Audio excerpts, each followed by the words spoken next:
Welcome back, welcome back. Last week, you remember, I spoke to MDC leader Morgan Tsvangirai just one day before Zimbabweans went to the polls to elect a president.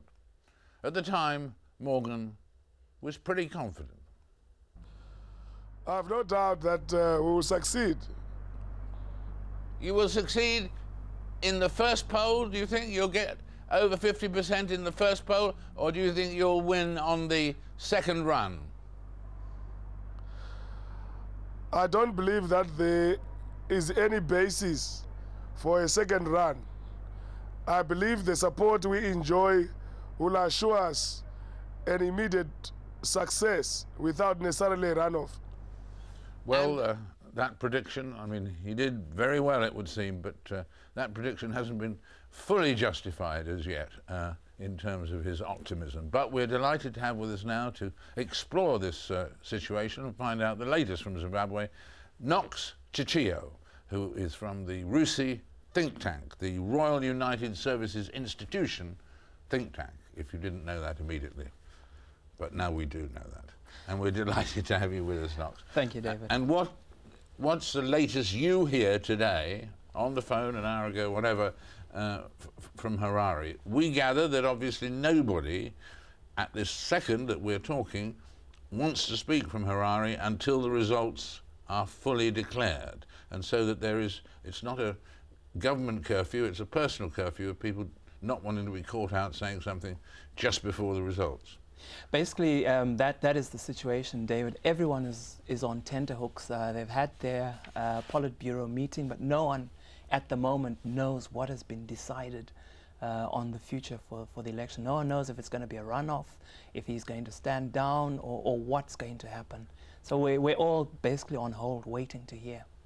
And your perception from the time you've spent and do spend in making trips backwards and forwards, have you formed the impression, as some people do, that Robert Mugabe wouldn't know how to stand down, or in other cases that he might be bidding for his place in history? I think it's a bit of both, because what's happening now is that he'll be getting conflicting advice from people within the party. Some of the more hardline elements within the party will be urging him to go for a second round, perhaps delay the process and see what ZANU can do to win a second round, while others within the party will be saying that perhaps now is the time for him to stand down. So I think he'll be very much a man looking into himself and trying to decide now which is the way forward, and what he will decide, really no one knows. But at the moment, he is the man who holds the key to Zimbabwe's future. He is at the moment. At the same time, I mean, if he decides to have a runoff, I mean, it's in the light of the fact that probably there is no grounds for a runoff. I mean, if Morgan Tsvangirai has won, so it is in his hands, I suppose, but that's an undemocratic position, obviously. Well, I think let's just clarify something here, because certainly the MDC has done exceptionally well. There's no two ways about that. But with regard to the presidential result, the MDC has claimed a 50.3 percentage, which in electoral terms it would entitle them to not having a runoff. But those figures themselves are slightly suspect. Every figure that's coming in is slightly suspicious. Even from the ZEC on the parliamentary side, there have been some questions about it. Because the 50.3 figure, you know, people are saying now, how did they arrive at that? And the ZESN, which is an independent electoral commission, has said, well, actually, it's Tsvangirai has not won the 50%, and he's coming just below, and that a runoff may actually be necessary. So if they do say we are into a second round, it may not necessarily be the state rigging the results. We don't know for sure. Everybody predicted and assumed that there was going to be rigging, that obviously the election wouldn't be free and fair. And yet we seem to be accepting that the official figures will be accurate. But the official figures will probably be completely inaccurate, and probably double Mugabe's real vote. Well, we don't know yet. I mean, certainly if the official figures that come from the ZEC on the presidential vote, if they claim that Mugabe has won 70% of the vote, then of course, you know, people say no, it's not possible. But if they say, you know, it's 48 to 45 or whatever below the 50% threshold, then, you know, people may say, well, you know, the independent observers have said there is this possibility. So it's still very much a grey area. And if you were running a bookmakers in Harare at the moment, if it went to a runoff, what would be the odds on the two candidates? I think if it goes to a runoff, Tsvangirai would be very much the favourite to win by, you know, pretty much a decisive majority this time around. I think the odds would be with the MDC to win a runoff. And what do you think the situation will be then? I mean, what would the country be like if that happened in a month's time or 30 days' time or whenever, with President Tsvangirai? I mean, how different immediately would Zimbabwe be? Well, I think there would be an enormous sense of great expectations. I mean, that certainly would be the case. I think Tsvangirai himself would be under a lot of pressure because people would expect immediate changes. So his first month or 2 months, his first 100 days in office would probably be the most precarious time for him, assuming that he does win the runoff decisively and becomes president. But you know, there's still all to play for. But assuming that he does become the next president, he'll be under a lot of pressure to deliver very, very quickly. And perhaps the pressure might, in a sense, be a little bit unrealistic because it's not going to take a day or a week or a year to change things around in Zimbabwe. So we hope for a happy ending, although, as you point out, this will only be a beginning, in fact, rather than ending, and then the test will be how a new regime copes. Thank you very much indeed, Knox. So, no, thank you very much, David. We appreciate it. Thank you. Last month, Lhasa, the capital city of Tibet, was engulfed by its biggest anti-Chinese protests in decades. Headlines everywhere. Different from the 1989 separatist unrest, Chinese authorities didn't impose martial law this time, and instead of being expelled, foreign journalists were advised to leave. Joining me now from Beijing is the Economist correspondent James Miles, the only Western journalist in Lhasa when the unrest started. James, welcome. Presumably you didn't go to Lhasa because you expected the revolt to take place. It came as a surprise to you too, did it? Well, certainly the scale of what happened was a huge surprise, not just to me, but to the Chinese authorities, I think to the Chinese intelligence services. They really had no idea of the depth of anger in Lhasa at that time. But around the middle of March is always a sensitive time in the Tibetan calendar.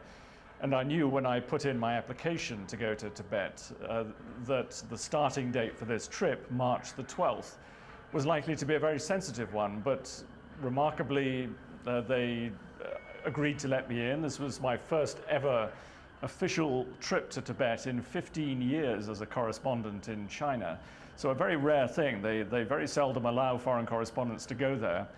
And protests had already just occurred by the time I had arrived. On March the 10th and 11th, hundreds of monks at some of the biggest monasteries outside Lhasa had already been staging protests. Police had sealed those off.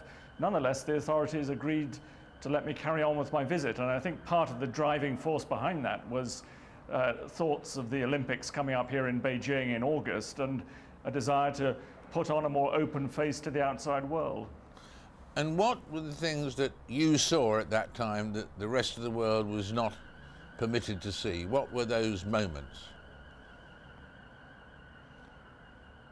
Well, it was an extraordinary thing. I mean, I've been in China, covering China, unrest in China from Tiananmen Square in 1989 through growing signs of tension in urban as well as rural areas of China since the late 1990s and early this decade. And I've never seen anything like this before from a number of perspectives.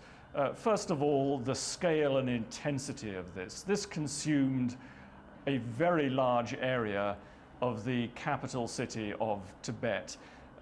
It was ethnically targeted, which is something we hadn't seen in urban unrest in China before on this scale. It pitted one section of the city, the ethnic Tibetan population, which probably forms around half of Lhasa's population, against two other ethnic groups, the ethnic Hans, who form by far the majority of China's population, as well as the ethnic Huis, who are a Muslim group and have very long and ancient roots in Lhasa itself. And what we saw, even more remarkably, was a complete absence for many hours of any kind of security presence.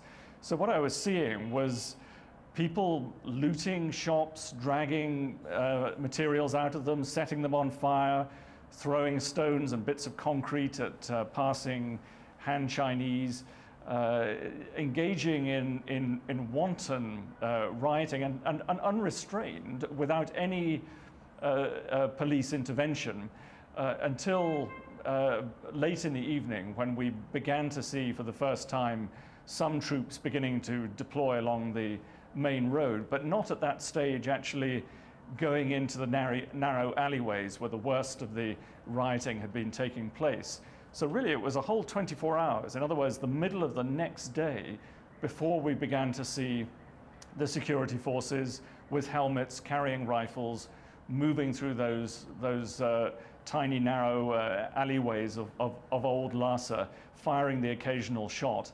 And by then, the riots had pretty well played themselves out. Everything that could be destroyed, every Han Chinese business that was evident to the rioters had been destroyed by the time the security forces moved in. And if you can isolate the various factors in this, what were the main grievances, would you say, of the people who were rioting? Were they tribal, political, religious? I think it was a mixture of all of those things, economic as well. Like many other people in China, the citizens of Lhasa are worried about inflation. However, unlike the rest of China, Tibetans in Lhasa have an obvious focus for that anger because most of the shops are run by ethnic Han Chinese. Most of the taxis are driven by ethnic Han Chinese. More and more of the tour guides who are being drawn into Lhasa because of the boom in tourism there are also ethnic Han Chinese. So there's an obvious ethnic target for their other economic grievances. And there's also a strong sense that that ethnic Tibetans have been left out somewhat from this economic boom in the Tibetan capital. So do you think that the Han Chinese, you said some of them have fled, do you think they will tend to oscillate back to China itself, that they will be discouraged from staying in Lhasa? Well, that's a very good question, because Tibet's economy, like it or not, depends on these people.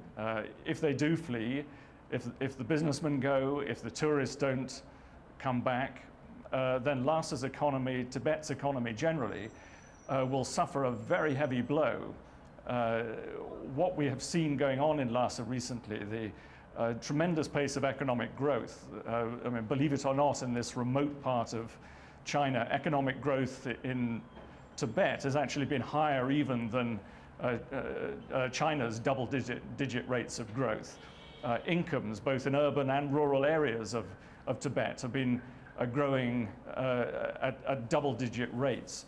And if that tourism dries up, if the business investment is not coming in, then I think we could see even more problems. Yes, the ethnic Tibetans have great grievances about the huge influx of Han Chinese, but mix into that an economic slump, and we could see an even more explosive situation. Well, thank you very much for that wide-ranging coverage, which we greatly appreciate, James, and we hope we'll be able to persuade you to join us again too. Thank you very much, James. Thank you. Our thanks there to James Miles. Earlier we talked to best-selling author Louis de Bernier. What we said, we'll hear in just a moment.